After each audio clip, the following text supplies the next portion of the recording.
वाले साहब छुप रहे हैं तो थोड़ा सा ठीक है जी। अस्सलाम वालेकुम जी, आप सब लोगों का दोबारा मीडिया के दोस्तों का एक सेकंड हजूर ज़रा आप बात कर लें या रिकॉर्ड कर लें, मैं डिस्टर्ब हो रहा हूँ जी।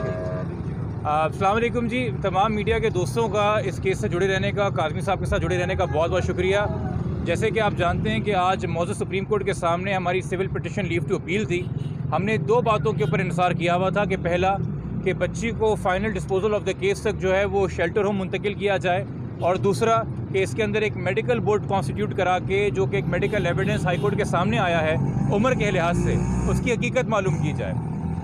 सुप्रीम कोर्ट ने हमें बहुत तहम्मुल के साथ सुना, एक नहीं एक से ज़ायद बार सुना, वालिद साहब को भी तफसील से डिटेल के अंदर सुना, मगर सुप्रीम कोर्ट के सामने भी हाई कोर्ट का एक फ़ैसला है जिसके अंदर फ़िलहाल उन्होंने एक एज सर्टिफिकेट को माना हुआ था कि उसकी कोई हैसियत है और बच्ची का एक बयान है। तो अदालत ने कहा कि इस वक्त इस जगह के ऊपर ये हमारा इख्तियार नहीं है कि हम किसी इंसान को जो एक हाई कोर्ट से डिक्लेयर हुआ हो फ़िलहाल कि वो बालिग है, आज़ाद है, कहीं जाना चाहता है और एक एज का डॉक्यूमेंट है, हम ये फ़ैसला कर सकें।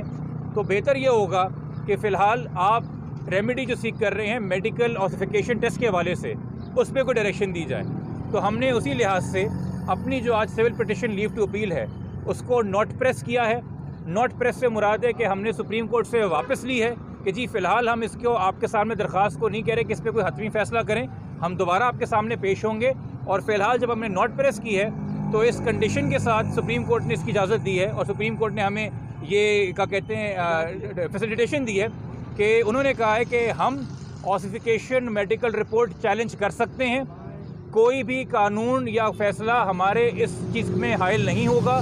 ना सिर्फ ये कि हम अब मेडिकल बोर्ड बनाने की दरख्वास्त दे के जो एज सर्टिफिकेट आई है उसको चैलेंज कर सकते हैं, बल्कि उन्होंने ये भी कहा कि जहाँ तक बाकी कोर्टों की बात है, जैसे आपको पता है ट्रायल कोर्ट में सी क्लास में चलान आया है कि जी बच्ची तो बड़ी उम्र की है, हाई कोर्ट में ये बात हुई है, या फैमिली कोर्ट में हम जाते हैं कि जी फैमिली कोर्ट हमें बच्ची की कस्टडी दे, ये शादी नाजायज़ है, तो वहाँ पर भी वो कह सकते हैं कि जी बच्ची की उम्र है। तो सुप्रीम कोर्ट ने ये भी फैसला किया है कि हाई कोर्ट की जो ऑब्जर्वेशन है उम्र के हवाले से वो वालिदैन के यानी कि पटिशनर के सामने रुकावट के तौर पे नहीं आएंगी। यानी कि जो एज के हवाले से जहाँ तक हाई कोर्ट ने फैसला किया है उसको अब हम ना ट्रायल कोर्ट के अंदर कोई बंदिश है हमारी, वो ना फैमिली कोर्ट में कोई बंदिश है, हम वहाँ पे कानून के मुताबिक अपनी राय इख्तियार कर सकते हैं। और अब दोबारा हाई कोर्ट के अंदर हम आइनी पटिशन के ज़रिए मेडिकल बोर्ड बनाने की दरख्वास्त देंगे तो वहाँ पे भी हाई कोर्ट का ये फैसला जिस पे उम्र के हवाले से बात की है वो हमारे सामने हायल नहीं होगा।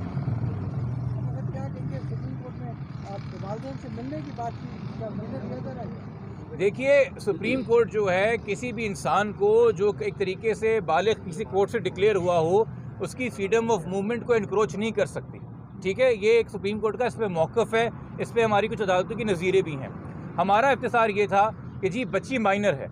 तो उस पर सुप्रीम कोर्ट ने बिल्कुल सही एक बात तय की कि जी पहले ये कंफर्म तो फिर कर लिया जाए कि बच्ची माइनर है, उसके लिए मेडिकल बोर्ड सबसे ज़्यादा ज़रूरी है। तो वो दरख्वास्त उन्होंने हमारी अलाउ की है कि आप जाइए और आप मेडिकल बोर्ड चैलेंज कीजिए और हाई कोर्ट का फैसला इसमें आपके आगे रुकावट नहीं होगा। तो यानी कि अगर हम मेडिकल बोर्ड के लिए जाते हैं और अगले 60 से 8-10 दिन में आपके सामने एक मेडिकल रिपोर्ट बोर्ड की रिपोर्ट आती है कि जी बच्ची वाकई में कम उम्र है और वो उम्र नहीं जो पहले सर्टिफिकेट में आई थी, तो हमारे लिए इसी सुप्रीम कोर्ट के दरवाजे दोबारा खुले हैं कि हम उस नए शवायद के साथ सुप्रीम कोर्ट के सामने आएँ कि सर अब तो केस बिल्कुल साबित हो गया हतमी तौर के ऊपर कि हाई कोर्ट के सामने भी जो सबूत थे वो सच नहीं थे। तो एक तरीके से सुप्रीम कोर्ट ने वो रास्ता हमारे लिए दोबारा खोला आने के लिए। जहाँ तक मुलाकात की बात है तो देखिए जी वालिद की तो यही ख्वाहिश है कि बच्ची कम से न वापस घर में आ जाए। 2 घंटे 3 घंटे 12 घंटे हमारा ये मौक़िफ़ था, अदालत के सामने भी मौक़िफ़ था कि जो बच्ची 2 महीने से मग़विया है उसका जहनी तवाज़ुन कैसा है, वो किस खौफ में मुब्तला है, हम कैसे 12 घंटे की मुलाकात करके तसल्ली दे दें और कोर्ट को बोलें जी हाँ मुतमईन है। तो हमने अपना केस कंटेस्ट किया है और फिर अदालत ने बेहतर समझा कि बेहतर यही इस वक्त है कि आप ऑसिफिकेशन मेडिकल टेस्ट का रिलीफ लीजिए, और जो आपको बाकी अदालतों के अंदर कोई मसला है हाई कोर्ट के फैसले से तो उसमें जहाँ तक उम्र की ऑब्जर्वेशन है, ये नहीं कि बच्ची अभी आज़ाद है जहाँ वो गई है, बट जो उम्र के हवाले से उन्होंने जो भी ऑब्जर्वेशन दी है वो आपके सामने हायल नहीं आएगी। और फैमिली कोर्ट से आप बच्चे की कस्टडी हासिल करना चाहें तो इन अकॉर्डेंस विद लॉ आप वो दरख्वास्त दे सकते हैं। देखिए इस वक्त मैंने आपसे वही बात की ना कि इस वक्त करंटली बच्ची का जो स्टेटस है वो ये है कि वो बच्ची नहीं है।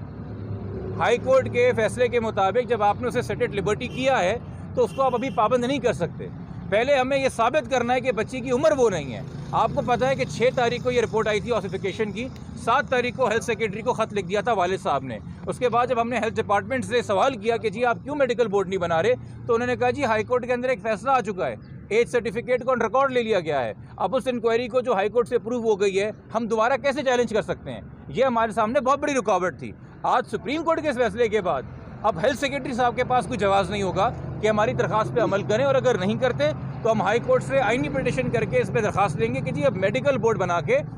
दुआ ज़हरा की जो उम्र है उसका हकीकी तयन किया जाए, कि बेशक वो इतना सच्चा तो नहीं होगा, जितना एग्जैक्ट तो नहीं होगा, इतना नादरा का होता है, मगर मेडिकल एविडेंस के भी कोई कायदे और कवानीन होते हैं, वो पूरे किए जाए। हमें यकीन है कि मेडिकल एविडेंस की रिपोर्ट हमारे हक़ में आएगी, और हमें यकीन है कि उसके साथ हम दोबारा सुप्रीम कोर्ट के सामने होंगे जब ये साबित हो जाएगा कि वो एज सर्टिफिकेट जो है वो एक गैर मामूली अंदाज में कबूल किया गया है, और उसकी हैसियत जो है कानूनी तौर पे वो सही नहीं थी, और उसके अंदर जो अंदाज़ा लगाया गया था उम्र का वो भी गलत था। मेरे आपसे 2 सवाल हैं कि हमने पूरी समाअत देखी, आप लोग ने बहुत अच्छा बोला, बहुत अच्छी कोशिश की, लेकिन हमें कहीं लगा कि निकाहनामा जो कि जाली साबित हो चुका है, आप लोगों ने उस पर भी बात नहीं की, क्योंकि दोनों दुल्हा ये आप लोगों के सामने एक सामने ये वाज़ेह कर दूं, ये एक बहुत गलत तासुर है। मैं भी हैरान हूँ जब ये केस मुझे दिया गया था। किसी अदालत के अंदर भी निकाहनामा जाली साबित नहीं हुआ है, किसी भी अदालत में, ना मैजिस्ट्रेट की अदालत में। तमाम प्रोसीडिंग्स पढ़ के देख लीजिए। एक चीज़ जहन में रखिएगा, इस बच्ची ने CRPC 200 के तहत एक दरख्वास्त दी थी लाहौर में 18 तारीख को, और एक झूठ कहा था, जो झूठ उसे बुलवाया गया कि जी 17 तारीख को मेरे वालिद और मेरा कज़न लाहौर में हमारे घर पे आए हैं, जहाँ मैं अपने मुबैना शौहर के साथ रह रही हूँ, और हम पे तशद्दुद किया है, और फिर वहाँ से मौत की धमकी दे के चले गए हैं। उसके ख़िलाफ़ उसने एक प्राइवेट कंप्लेन की थी। उस प्राइवेट कंप्लेन में उसने अपना एक बयान लिखवाया था कि जी मैंने मर्जी की शादी की है, ये मेरी उम्र है, वालिदैन आए हैं, उन्होंने हमला किया और चले गए हैं। 1 महीने बाद जब उस केस की दोबारा पेशी हुई तो मुखबिया दुआ पेश नहीं हुई, तो नॉन प्रोसिक्यूशन के अंदर वो केस डिसमिस हुआ है कि जी दरख्वास्त गुजार केस चलाना नहीं चाह रहा। उसमें कहीं उन्होंने ये व्यू नहीं दिया कि निकाहनामा जाली है। देखिए, निकाहनामा वैलिड है या इनवैलिड है, इसका सिर्फ एक तरीका कानून के अंदर है, सूट फॉर जैक्टिटेशन, जो कि फैमिली कोर्ट सिविल कोर्ट करता है, और कोई अदालत मिजाज नहीं इस बात की। फ़िलहाल ये हमारे सामने है कि एक निकाहनामा है जिसके ऊपर उसकी उम्र जो है वो गलत लिखी है, मगर जब हम जज साहब के सामने दोबारा पेश हुए हैं तो मोहतरम जज साहिबान ने पूरा डॉक्यूमेंट दस्तावेज़ात देखे हुए थे, और उनके इल्म में ये भी था कि डेट ऑफ बर्थ नादरा के रिकॉर्ड में 208 है, 2008 है, और ये भी था कि ये डॉक्यूमेंट 2015 को इजरा हुए हैं। ये खुद अदालत ने हमारे सामने जो प्रोसीडिंग्स हुई हैं, ये खुद उनके सामने बात थी। इसी वजह से कोई वजह है कि अदालत ने हमारी दरख्वास्त दी है कि इवन हमने पिटिशन वापस ले ली है, मगर उन्होंने कहा कि जी हाँ मेडिकल बोर्ड के साथ आप प्रोसीड करें और आप दरख्वास्त दे के चैलेंज कर सकते हैं। अच्छा, इस्लामी रूह से जो तमाम फ़िक़ा जो है वो बड़े बड़े मुफ्तियान के भी फतवे आ गए कि ये निकाह माना ही नहीं जा सकता, जायज़ हो नहीं सकता कि वली की इजाज़त। देखिए, इस वक्त एक जहन में चीज़ नोट कीजिए, आप हाई कोर्ट का फैसला पढ़िए। हाई कोर्ट ने दुआ ज़हरा को, जो इस केस का मुल्ज़िम है, उसकी कस्टडी में नहीं दिया है। हमारा ये एक आर्ग्यूमेंट है कि नतीजा यही निकला है, मगर हाई कोर्ट का ऑर्डर है कि बच्ची आज़ाद है, जहां चाहना चाहे जाए, यानी कि बच्ची घर भी आ सकती है, बच्ची मरकज़ी मुल्ज़िम के पास भी जा सकती है, और बच्ची किसी तीसरी जगह भी जा सकती है अगर जाना चाहे तो अगर या तो हाई कोर्ट ने कहा होता कि जी ये इन्होंने चूँकि मरकज़ी मुल्ज़िम को जो मुबैना शौहर है उसको कस्टडी दे दी है, और कहा है कि इन दोनों को साथ रखा जाए और इन दोनों को ना जुदा किया जाए, फिर वैलिडिटी ऑफ मैरिज और क्या शरिया का इतलाक़ इस पर होता है और कैसे होता है, वो सवाल आते। इस वक्त आपने के सामने हमने मीडिया से शेयर भी किया था, हमारी जो पिटिशन सुप्रीम कोर्ट में फ़ाइल हुई है, हमने निकाहनामा की वैलिडिटी पे सवाल नहीं उठाए। वो सवाल एक्सक्लूसिव जुरिसडिक्शन है फैमिली कोर्ट के लिए, बग़ैर उस निकाह के निकाह ख्वाह को क्रॉस एग्जामिन किए हुए, बग़ैर उस निकाह ख्वाह के उस निकाहनामे के गवाहों को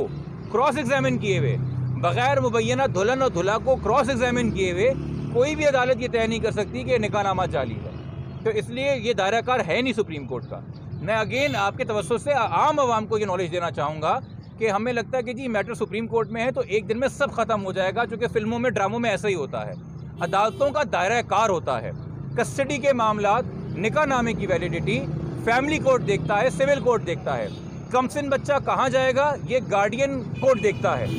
आपका मेडिकल बोर्ड होगा कि नहीं होगा, ये आप आईनी पिटिशन में जाएंगे। मुल्जिम को सज़ा क्या होगी, ये आप ट्रायल कोर्ट में जाएंगे। और हाई कोर्ट के फैसले की अपील के हवाले से जो दायराकार है, आप सुप्रीम कोर्ट आएंगे। तो ये अलग अलग दायराकार हैं अदालतों के, और हम हर जगह के ऊपर इन अकॉर्डेंस विद लॉ अपनी दरख्वास्त दे रहे हैं।